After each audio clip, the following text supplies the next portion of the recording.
So, about 2 months ago, I released a survey for Fallout fans.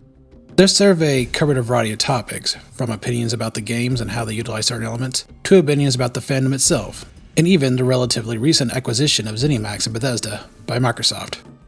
The survey has totaled 728 responses, and I am ready to present the information. Here is a breakdown of the video. First, I will go over a bit of history of the survey. Second, I will get into the juicy stuff, the actual results. Third, I will discuss some weaknesses the survey faced. Finally, it will be a reflection of the information, along with some text-based responses. There are 859 split between 3 different categories. Now, let's get into the Fallout fan survey.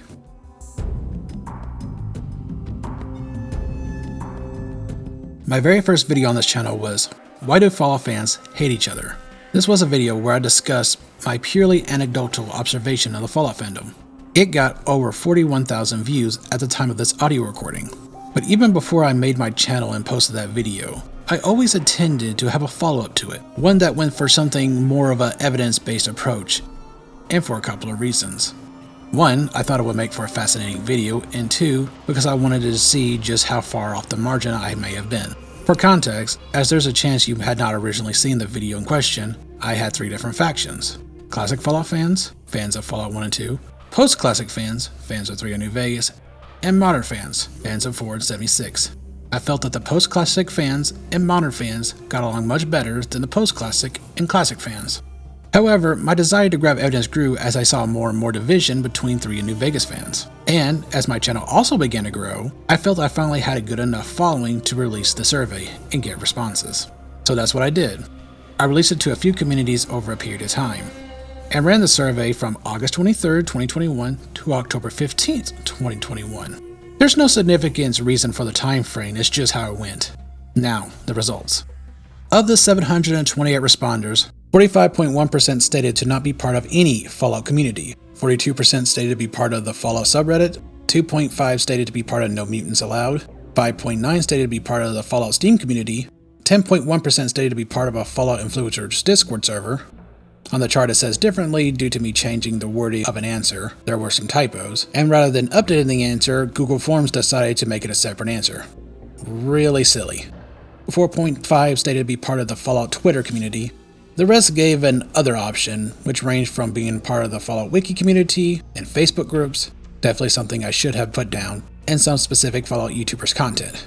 Now, respondents were able to answer if they felt their community had a hive mind. 30.6% said they did not, while 28% said they did. 41.3% said they didn't have a community. 47.8% said they felt their community was welcoming to newcomers, while 10.4% did not. 41.8% said they didn't have a community. Now, 10.3% felt their community was judged unfairly, while 47.4% did not. 42.3% said they did not have a community. If you're curious, here are the results if you adjust to remove the don't have a community answer. Leaving community opinions, we go to game opinions. Fallout 1 and 2 were unsurprising. Most of them did not play the game. Those who did say that they felt that the games were good or very good, though less played 2 than 1. Fallout 3, most said the game was good with a few mehs and very goods. Fallout New Vegas, of these respondents, the vast majority claimed the game to be very good. While I did feel like New Vegas would be more popular than not, I expected the results to be a little closer to 3. I will discuss possible weaknesses later. For now, let's move on. Fallout 4 has results very similar to 3, with more people having played the title than Fallout 3, which should not be as surprising as it is to me. Finally, we get to the spin-offs. Most did not play 76, and the most that actually did so felt that the game was meh overall, while an almost even amount of people saying it was good, bad, or very bad. Tactics and Brotherhood of Steel, it's very unsurprising, but the vast majority did not play either. More people have played Tactics than Brotherhood of Steel. Again, unsurprising, Brotherhood of Steel was on a limited console release. Of those who played Tactics, most had a meh opinion, and of those who played BOS, most felt it was very bad. And most that played Fallout Shelter thought it was meh, with a handful either saying it was good or haven't played. Moving on to favorite Fallouts.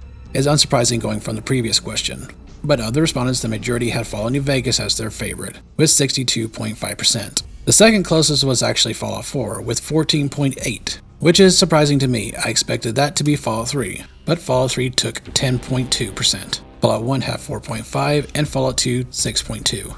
Fallout 76 had 1.8%. Nobody took Tactics or BOS as their favorites, and as sacrilegious as it is, nobody claimed Shelters to be their favorite. Moving on to the least favorite Fallout, the answers are a bit more diverse. Fallout 76 took the throne as the least favorite, snagging 33.1% of the vote. Next was Fallout Shelter, 17.2%. The Audacity. Fallout 4 was the Bronze Cup of least favorite with 15%. Then Fallout Brotherhood of Steel at 14.5%, followed by Fallout 3 at 12.1%. Tactics took 3.2%. Fallout 1, 2.2%. Fallout 2, 1.9%. And unsurprisingly, New Vegas, also 1.9%. I asked the respondents what their favorite form of Fallout gameplay was. I gave 3 different gameplay styles of classic, post-classic, and modern. The overwhelming majority stated that they preferred the post-classic style of gameplay. Asking respondents to rank 1 to 5, with 5 being the highest, how important non-combat solutions were, the majority stated that it was very important, with 52.2% choosing 5 out of 5. When asked their thoughts on level scaling, the majority believed that if used sparingly, level scaling was fine. Now we're going to discuss choice and consequences. In classic Fallout, it was entirely possible to lock yourself out of specific content due to some choices you made. For instance, choosing to become a slaver meant that NPCs would refuse to talk to you, denying you the ability to take some missions. The vast majority stated they want actions like that, at 70.7%. Now, I asked respondents about lore, and how important it was for it to stay consistent. Full disclosure, I originally had this 1 to 10, rather than 1 to 5, and gave a test run to my Discord server. So there are about 9 responses here that range from 6 to 10. I changed the format to 1 to 5 since 1 to 10 did not look very good on mobile devices. And those 9 answers are kind of junk data now, but we'll be focusing on the 1 to 5 instead. It doesn't really change the answers too much anyway. So most felt that the lore was important to keep consistent, voting 5 and 4. There were others who felt lore holds us back. One thing I see a lot of people debating is how blank slate a character should be for roleplay reasons. I asked respondents how important it is for their character to be a blank slate versus having an established history. 58.8% stated they did not mind some history, with 29.3% stated they wanted as blank of a slate as possible. Now, onto writing. Following their trend, New Vegas took the throne for the most well-written story at 63.7%. Fallout 1 took the Silver Cup at 17.6%, and 13.6% for Fallout 2. Fallout 3 took the honorable mention at 3.3%, and Fallout 4 at 1.5%. A very tiny amount stated that Fallout 76 was their favorite at 0.3%. On the subject of least well-written story, I want to fully disclose that originally I meant to remove Shelter from the answer list because it doesn't really have a focus on narrative. But I didn't do that before 2.1 voted for it to have the least well-written story. So I'll read the results as is, and then give a second chart to adjust for Shelter as junk data. Fallout 4 took the gold place for the least well-written story, 39.1%. Fallout 76 at 31.6%. Fallout BOS at 12.6%. And Fallout 3 at 11%. Tactics took 2.9%, Fallout 2 took 0.3%, and New Vegas 0.4%. Nobody said Fallout 1 was the least well-written story. Good for Fallout 1. Here is a chart adjusted for Shelter being junk data. Now I asked respondents if they felt these specific elements were overused on Fallout. About 23.5% stated that all these things make Fallout what it is, while a majority stated that super mutants, 56.6%, and Brotherhood, 59.9%, was overused. 15.8% said the Enclave was overused, 18.8% said Deathclaws were overused, and 25.5% said FEV was overused. Additionally, in the other section, a number stated that Caps, Nuka-Cola, Rat Scorpions, or Raiders were overused, more so for Caps and Raiders. I asked 2 different questions about what makes a Fallout game a Fallout game. What is the most important and what is the least important? Under the most important section, most stated that it's important for there to be multiple solutions to a problem, followed by if the story is entertaining and if the lore is consistent. Under the least important section, respondents stated that, rather evenly, the least important thing was for there to be the common Fallout tropes and broad appeal. Which I get, after all, you buy a game for your own taste, not others. Third place was the 1950s aesthetic. Now we're getting to the opinions about the fandom itself. I was very curious about what people saw in each other. I chose some words that I felt were used a lot and were a bit opposite of each other. In general, people felt that Fallout fans were passionate and divided. Those were the two biggest opinions I saw, with a very tiny amount stating that Fallout fans in general were united. Classic fans got shackled by the elitist and pessimistic view, but a sizable amount of them saw them as misunderstood and just fans. Fallout 3 fans have a very general view. Overwhelmingly, they're described as just fans. They're also described to be welcoming, misunderstood, and optimistic. New Vegas fans have the elitist votes, even more so than the classic fans, which again is a surprise to me. It's very interesting when New Vegas was also voted the most favorite game on the list. It gets even more complicated when many people say they're correct and welcoming. Very few of them will describe them as misunderstood. Fallout 4 fans have a very similar view as the Fallout 3 fans, which is interesting. Not identical, mind you, but very close. Fallout 76 fans are viewed to be very welcoming, misunderstood, optimistic, but a large amount of people voted them as idiots, which kind of makes me regret the word choice that I used. Regardless, I'm noticing very few people see the 76 crowd as hostile or aggressive onto the fandom friendships. It seems that most believe classic fans only view New Vegas fans as positive. 3 fans view New Vegas and 4 fans positively. New Vegas view classic and to a lesser extent 3 fans positively. 4 fans view 3 and 76 fans positively, and 76 fans view 4 fans positively. Onto the enemies. People seem to believe that classic fans view 3, 4, and 76 fans poorly. 3 fans view classic fans poorly, and to a lesser extent, they see New Vegas and 76 fans poorly. People seem to think that New Vegas fans view 76 and 4 fans poorly, and to a lesser extent, Fallout 3 fans. People seem to think that 4 fans view classic fans very poorly, and to a lesser extent, New Vegas fans. And finally, people seem to think that 76 fans view classic fans very poorly, along with New Vegas fans, and to a lesser extent, 3 fans. I also asked if they felt that classic fans and New Vegas fans were one and the same.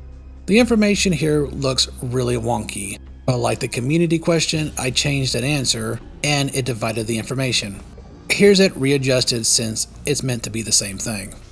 51.79% view classic and New Vegas fans as the same, while 48.21% did not. Very close. Now, there's a difference between the type of fan someone would describe themselves as and what their favorite game is. Most, however, did describe themselves as New Vegas fans, sitting at 70.6. 32% said that they were Fallout 4 fans, 30.6% said that they were classic fans, 27.1% stated that they were Fallout 3 fans, and Fallout 76 fans grabbed 8.8%. In the other section, a number of people said that they were Fallout fans in general. I asked if they felt that Bethesda was handling the series well. The majority said while it's selling well, there are some things that were issues. Not surprising, it's the most moderate option. I also wanted to talk about the Microsoft buyout, especially since that makes Obsidian and inXile sister companies to Bethesda. Most are intrigued but cautious about the Microsoft buyout, while a very small amount believe that Microsoft will ruin Fallout. I asked if they believe that Microsoft will make Fallout Xbox and Windows exclusive. Here's another chart to adjust for the word changes.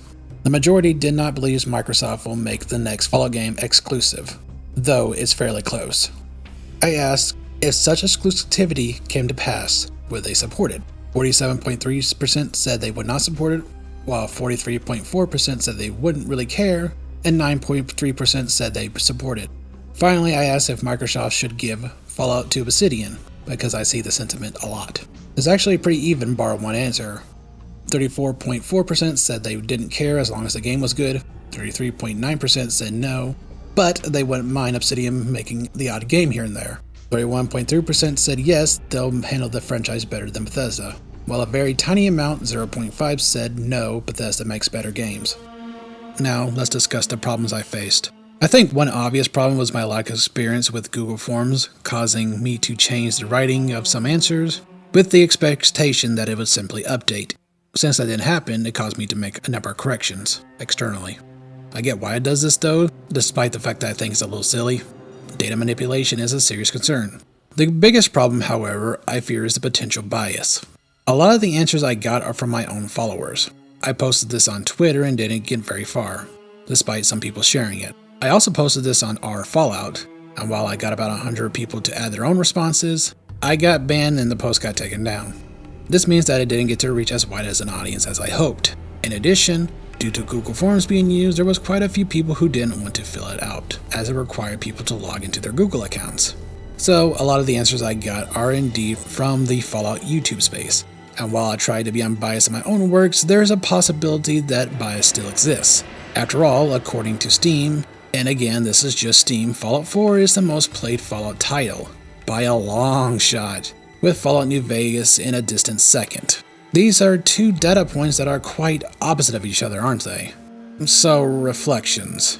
If there's some truth to my survey, here's what I make out of it. There's a difference between casual fans and passionate fans. Casual fans really don't go out of the way looking for material that they're fans of. They play the games, enjoy it, and that's about it. They may watch an odd YouTube video of funny moments or whatever, but that's the extent of it. They don't really engage. And that contrasts pretty heavily with passionate fans. Passionate fans are the ones who speak about their grievance the most. They care, arguably too much, but they care. Now, it also could be that the Fallout YouTube space has a little bit more of a bias. And despite my efforts, there's a heavy bend towards New Vegas. I'm not entirely sure why that would be though. Theoretically, there should be a number of Fallout YouTubers for other games than just New Vegas. Perhaps it's my Did Bethesda Ruin series, but anybody who watches that know I'm generally fair with my observations and assessments. And I have wound up defending Bethesda more times than not. Now, I'm not dismissing my own experiment, but I do think if this topic is revisited, it will need to be readjusted with more careful steps to strengthen the weaknesses. But if the New Vegas bias exists, it's pretty strange that the bias would also push to calling themselves elitist. 70% identified themselves as New Vegas fans, and nearly 50% said that New Vegas fans are elitist. It's interesting to say the least. Regardless, I'm not sure if most fans like New Vegas thing is true, or if it's a product of bias. Still, I feel that these fandom opinions have something to them, whether or not the data is accurate. There's a lot of emotion in many of these comments that I got. People talking about how groups are treated unfairly by other groups, a general desire to not speak your mind due to fear of retribution by others, people often pointing to New Vegas fans as being the worst, while many New Vegas fans themselves feel like they're being unfairly ridiculed. Others stating that there's a typical contrarian personality that helps fuel a mindset in these communities. Then there's people gatekeeping in the comments, people calling out such gatekeepers. Some comments say that classic fans should just get over their loss, while some recognize their anger and understand it. Back and forth, yes and no, us versus them, all wrapped up in passion and division. At the end of this, I don't think there's really any hard revelations, nothing truly deep or compelling, but I do think these emotions are real. And while I'm not sure if New Vegas is the most loved bit is true, I do think the feelings between these groups are. So what can we really take away from this? Well, we already know. A fractured group of fans with differing and sometimes hostile opinions. The only person you could change is yourself, and at the end of the day, that's all that really matters. If you're the one person able to listen to each argument without taking any of it too personally, then hey, props to you. After all, it's not really worth getting upset over. At the end of the day, it's just a video game.